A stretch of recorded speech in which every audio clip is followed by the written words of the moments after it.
mapupusasan ng tanod kung hindi po siya nagkastang parang siya po ang kapitan. Eh, kahit yung mga lupon po nagalit sa kanya. Pinakakalma, ano pong klaseng nagwawala ba siya? Nagsisigaw ba siya? Ano bang ginagawa niya? Sumisigaw po siya sa barangay. Pagaya po nung sinabi niya, paulit-ulit, ang kulit, paulit-ulit tayo, kapitan, sabi niya gano'n. Si Ben, following the law po ako, hindi ako yung bend the law. Iba po yun. You're not under arrest, you're detained, and we'll have to handcuff you until further. Sinabi ko sa kanya, pwede kang makulong kahit na unjust fixation lang, pwede kang makulong. Yung mali ko, sir, inamin ko naman po sa kanya na sinabi niya nga po hindi ako nagpaalam. Alright, okay sir. na, okay. Humingi po ako ng tawad sa kanya. Alright. Kap, humingi na ba ng tawad si Luis sa iyo, Kap? Kasi ama po kayo ng barangay at may kapangyarihan po kayo na malawak kung inyong pag-intindi, maximum tolerance, kaalaman at karunungan, wisdom ng isang taong may edad na kapareho nyo, na kayo pang ama. May kasabihan ho lagi sa Spinoza, it's a Dutch philosopher, and no matter how thin the slice is, there will always be two sides. Gaano man kanipis ang hiwa mo sa isang bagay o keso, gaano kanipis, dalawang banda lagi. Sa bandang kaliwa, bandang kanan. Pinatawag po ako ni Kap. Then pumunta po kami sa barangay. Ang alam ko po, maglalagbok na lang po ako, magpipirma Okay. na lang po. Alright. Kasi nung 14 po, nag-usap na kami. Okay. 15 po, ang akala ko Nag-appear po. ka? Yes po. Okay, so pangalawa, okay? Anong nangyari doon sa ng 50? Inulit niya po sa akin ulit yung pinag-usapan po namin Okay, ng 14. anong napag-usapan ninyo ng 14? Sabi niya po na bawal na daw po Okay, magtinda so doon. sinabi niya sa iyo ng 14, bawal na. Yes Maganda po. mapagkasabi niya sa iyo, bawal dyan. Yes po, okay sige. naman po. Sige, okay. So nung 15, pinatawag ka. Yes po. Anong nangyari? Ba't ka pinatawag? Ay, yun nga po, ang sabi niya po na bawal na daw po magtinda kasi daw po Kaya sidewalk. nasabi niya na ng 14. Ang 15, ano nangyari? Tinumugon ka ba sa sinabi niyang bawal ng 14? Yes po. Nagkasundo kayo. Anong napagsunduan niyo ng 14? Ang nag-ano lang po ako, sir, ang sabi ko, nag-question po ako sa kanya. Sabi ko po, bakit po nung madaling araw na nag-clearing po kayo, bakit po yung lamesa ko lang po ang kinuha nyo? Sidewalk po. Sabi ko, bakit po yun doon sa kabila lang po yung Peche Alik? As kabilang side lang po. Sabi ko, bakit hindi nyo po kinuha? Ang sabi niya po sa akin, nangangatwiran pa daw po ako, nagtuturo daw po ako. Okay. Sa bagay, wala po kami roon, ano? Opo, Depende. Merong, ang isang tao depende sa kanyang pananalita, sa kanyang pag-aasta, sa tono ng pananalita, sa boses ng kanyang pananalita, at ang pag-aasta. So, either belligerent ang tingin or hostile. Depende. Okay? Form of communication. Yes, sir. So, wala kami roon. Magiging balanse kami. Okay? Paano nahantong sa posas? Kailan ka pinusasan? Ng 15, sir. Okay. Anong nangyari? Nagkaroon ka ng pagkatalo? Yun nga po, sir, nagsalita po siya ng gano'n. Yung paulit-ulit lang po, ang sinabi ko po sa kanya, paulit-ulit na lang ho tayo. Ayun po, Okay. talaga mali ko po yun. Sinabihan Alright. ko po siya ng gano'n. Ayun po, sabi niya, kakasawin niya daw po ako ng just conviction daw po. So, Unjust unjust fixation. fixation. Wala po kasi akong alam dyan, sorry po. Hindi, okay lang. Sige. Just unjust fixation. And then, Pero inaamin mong mali mo? Yes na, po. Okay, okay. So, bakit nauwing pinusasan? Doon lang ako. Ba't ka nauwing Sinabi pinusasan? niya- Anong nagawa mo? Na may umasta ka ba na parang lalabang ka? hindi po, sir. Kasi hindi ko maintindihan. Ba't ka na pinusasan? Inano niya po kasi ako, sir. Una po, sinabi niya po ako, gusto mo pakulong kita? Sabi ko, kayo ho, bahala, sir. Sabi ko, ano po kaso ko? Yun nga daw po yung kaso ko, yung sinabi niya po na gano'n. Tapos, Hindi kaya parang nakita niya, parang nababastusan siya. Ako, sa boses, sa tono mo, sa panalita mo, at saka sa pag-aasta mo na parang hindi mo na siya ginagalang sa kanyang opisina na pinatawag ka. Kaya may barangay para ipatupad kung anong mga ordinansa. Ako'y nagbabalanse. yes po, sir. Babalanse. Hinahanap namin katotohanan na dito sa parte kasi kung pinusasan ka, may dahilan. Opo. Anong tingin mo, Carl? Yeah. Siguro, Sir Ben, kasi siguro where Cap's coming from, nakailang usap na ba kayo?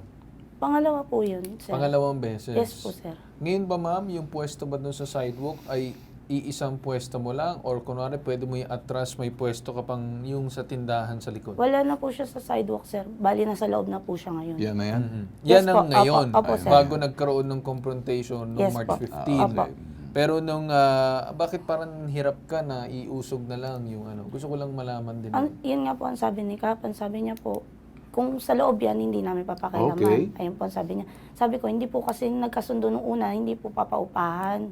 Kaya doon po kami sa labas, sir. Ang ano naman po kasi, dati naman na po may nagtitinda doon. Ngayon lang po nila kinuha. Kasi ma'am, para lang din sa kaalaman mo, ang ating gobyerno ay pwede din magpatupad ng panibagong mga ordinansa, panibagong mga patakaran na if they decide to do so. Yun po siguro ang explanation para lang maintindihan mo din kung bakit siguro sinabi ni Kap yun. Ngayon, umayaw ka dun sa mga binabanggit dahil nakita mo yung mga iba ay nandun pa rin. Hindi Tama po, ba? sir.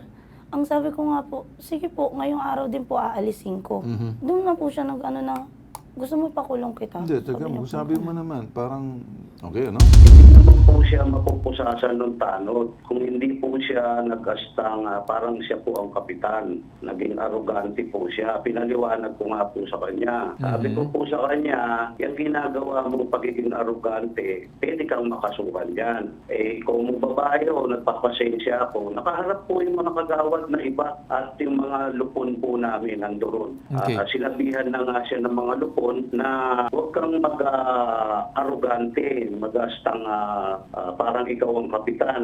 Regarding doon sa pagpoposas, ano po ang naging rason ng barangay? Bakit siya pinosasan? Napilitan ba kayo? Ano bang rason kung bakit Pilitan na niyo? lang po. Okay. At dahil, ano pong ginagawa niya? Pilitan na lang po kasi pinakakalma nga po siya ng mga lupon. Eh, kahit yung mga lupon po nagalit sa kanya. Okay, pinakakalma, ano pong klaseng nagwawala ba siya? Nagsisigaw ba siya? Ano bang ginagawa niya? Sumisigaw po siya sa barangay.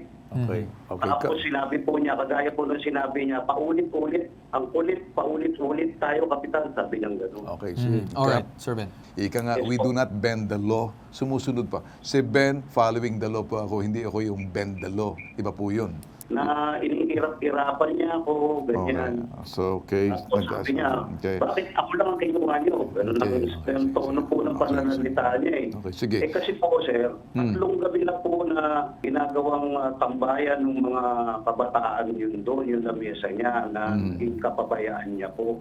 Okay. Eh hindi na nga po siya nagpaalam, pinababayaan na po namin siya. At actually sir, siguro 2 weeks na or 3 weeks na siyang nagtitinda. Okay. Hindi po siya nagpaalam, pero ganun pa man, hinayaan po namin Alright. siya.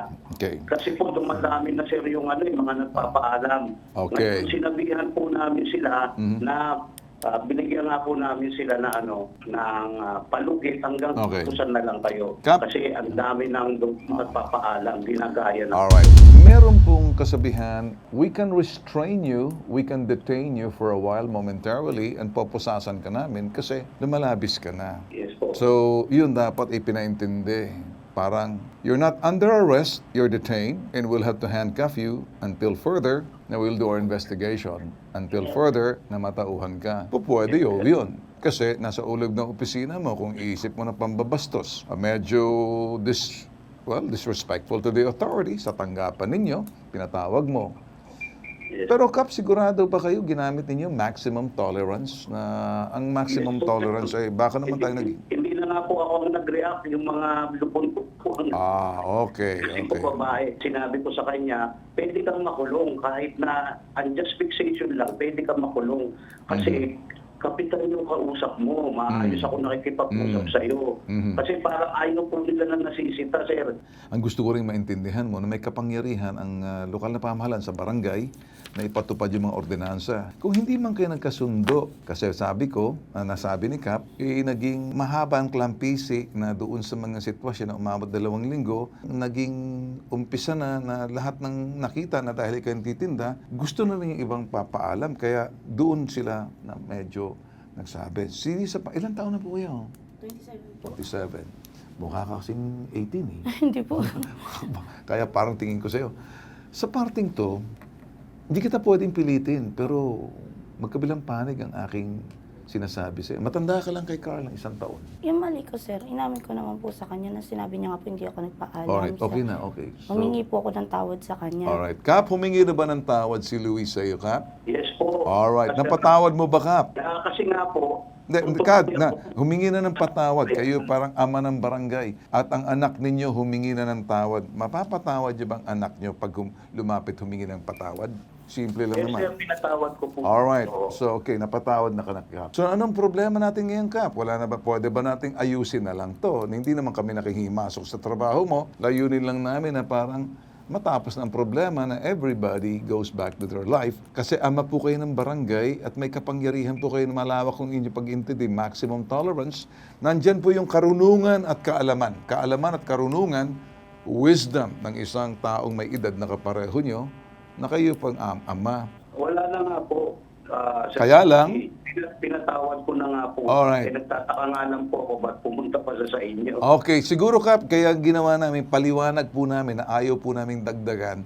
Gusto namin magkaroon siya ng self-realization and self-reflection na pag-aamin niya ng pagkakamali. At maganda na sabi mo na patawad mo.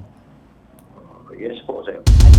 Yung incident is nangyari po ng April 14. It's teamed up po ata doon sa pag-implement ni chairman ng mga ambulance vendors po natin. Okay. But after po, no, parang pinatawag po ata siya doon sa barangay at doon nga po, no, narinig ko nga po na medyo nagkaroon po ng konting hindi pagkakaintindihan at disobedience naman po doon sa parte po ng na nagre-reklamo po. Okay. After po nun is idinulong po yan doon sa ating opisina at doon nga po nakita naman po natin na hindi naman kinakailangang kasuhan agad, ano? I think in-exhaust naman po talaga ng ating kapulisan at sinabihan po si Kap na baka po pwede. Pag-usapan po muna. Tama. Pag-usapan po muna po na yung insidente at ibalik Okay. na lang po sa level po ng barangay po. Okay, yung, okay. sabing insidente po. Okay, Colonel, ako po yung nagpapasalamat. Kilala ko po kayo at alam ko, mapagdating methodical po kayo, Colonel. Way back, magkakasama na po tayo. I am glad na nandyan ka na, Chief of Police. Congratulations sa position mo. Thank you so much. Naniniwala po ako na hindi naman dapat makialam ang pulis dito kasi barangay na to. Kung sakaling nagwawala man yung subject nila sa loob ng barangay, it's still a barangay issue. There's no case about a criminal that should be filed. Rather, I expect na mahabang PC ng kapitan sa loob nila. Mayroon silang tagapamayapa, at hindi gagamitin agad yung sinasabing kaso na sinasampa kung yung taong umaamin sa pagkakamali sa barangay issue. Although paglabag sa ordinansa, but the person is saying na sumunod na ako. And nahihirapan itong lumapit sa atin na tanggapin na siya'y napusasan because as always, pag naposas, bakit kailangan ako pusasan? In-explain namin, well, to restrain you. You're not being arrested, you're being detained. And to detain, to restrain is to handcuff you, to calm you down. If that is the case, I can understand that, maintindihan ko. Tama ba tayo, Colonel? Tama po yun, Sir Ben. Okay. Tama po yung naipaliwanag Okay. po. Unless na talagang pag-poses na, temporarily, yung bang pinusasan siya, dinala pa siya sa presinto? Opo. Bakit siya dinala sa presinto? Is he now under arrest? Or I thought he was just simply detained, not under arrest. Parang once dinala ka sa presinto, turn over sa inyo, now he is being arrested. May problema ako roon. Opo, Sir Ben. Ano? And then But mabuti yes, na lang, sinabi nyo, pag-usapan nyo na lang yan. We don't want to be involved. Which, right thinking po yun sa akin, Colonel. I think you don't need to explain any further. I agree with you. Nababasa ko na po sasabihin. Nagpapasalamat po ako sa iyo. Salamat din po, Sir. Okay. Na sa sandali po na magkaroon ng ganitong mga enkwentro, mas makakabuti po sa ating mga mamayan na alamin kung ano yung nangyayari at alamin kung ano yung batayan at magpakahinahon sa pagharap po sa ating mga otoridad. Kahit na alam nating tama tayo, wala tayong kasalanan, magpakahinahon pa rin po. Samantala, doon po sa mga nasa otoridad, meron po lagi, nakalagay na po yan sa Korte Suprema, sa napakaraming desisyon yung tinatawag na maximum tolerance. Intindihin din po nila yung katayuan ng ating mga mamamayan, lalo na po pag napipinsala yung kanilang ikabubuhay. Ang sa amin lang, Kap, nire-resolve lang natin. Ayos na yan. Okay? Okay na, Kap? O sige. Sana magsilbing aral sa lahat din ng mga nanonood ang ganitong klaseng, let's say, sitwasyon. Sitwasyon. Yeah. So, informational, educational facilitator lang po kami. Sana po may natutunan po kayo rito. Dahil ang nag-iisang pambansang sumbungan, lahat ng reklamo, sumbong, hinaing, pinakikinggan, sinusuri, iniintindi, inaaksyonan sa makakaya po namin ang mas pinalawak, pinalakas na nag-iisang pambansang sumbungan, Bitag Help Desk.